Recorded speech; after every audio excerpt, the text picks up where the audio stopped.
always say that music is the fourth dimension. It is the emotional dimension. And so in order to create this, you have to ask these questions. Where are you going? What's your motivation? What is your story? What is really pushing us? This is what really drove me more than anything else. These huge questions, they're as big as space.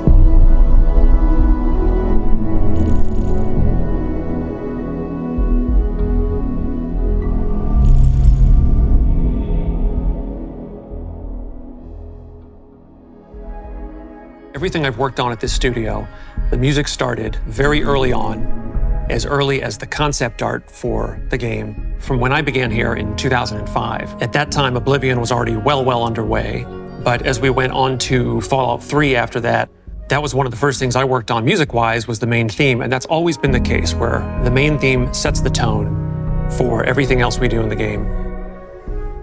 And there's time throughout the entire project for that to evolve.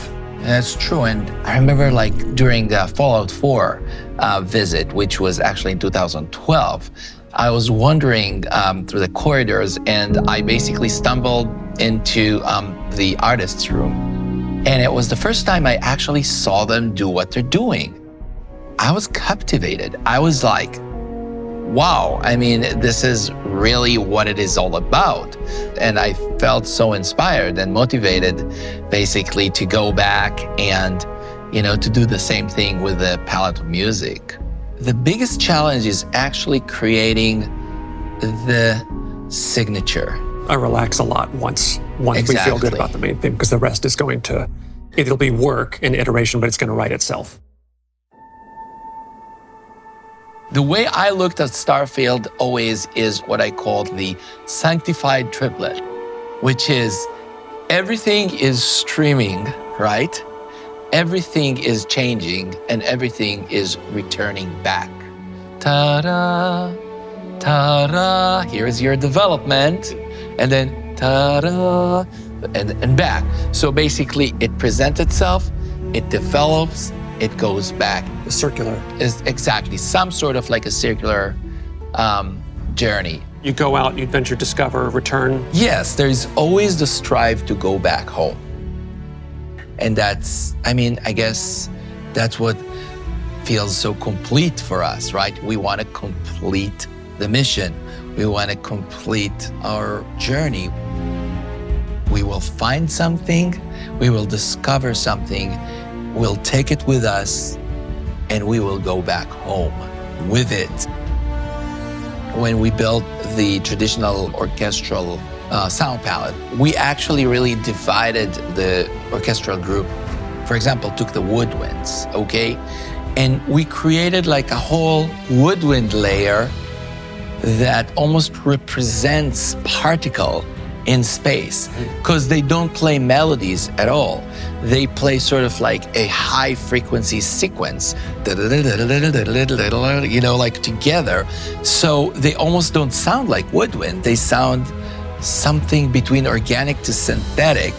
Then the strings, they will play this long chords or long melodies and long crescendos and diminuendos.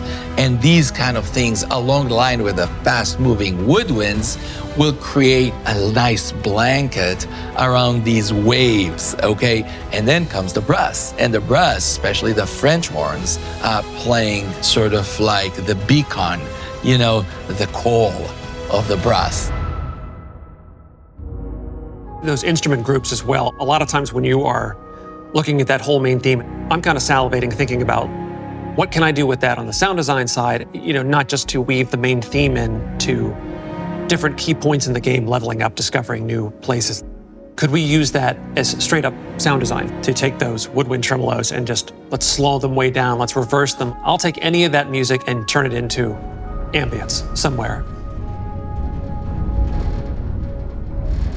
The music is like the companion. It's the companion to the player in the single-player game. We don't have control over how the player chooses to experience the game. Our sense of scale had to be totally readjusted in making a game on a planetary surface as we've always done before, and now where you have these very vast distances against this black, starry background.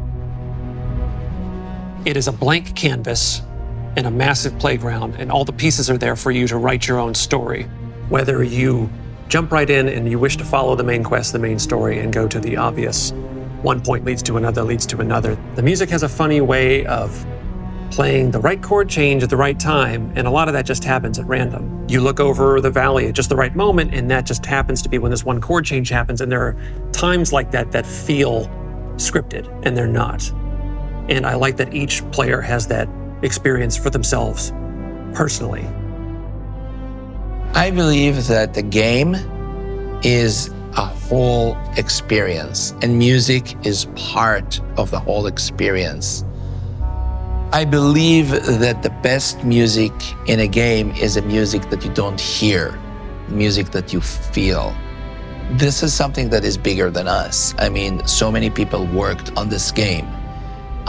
And so my wish is that specifically the music will be present in a way that is going to magnify the entire experience.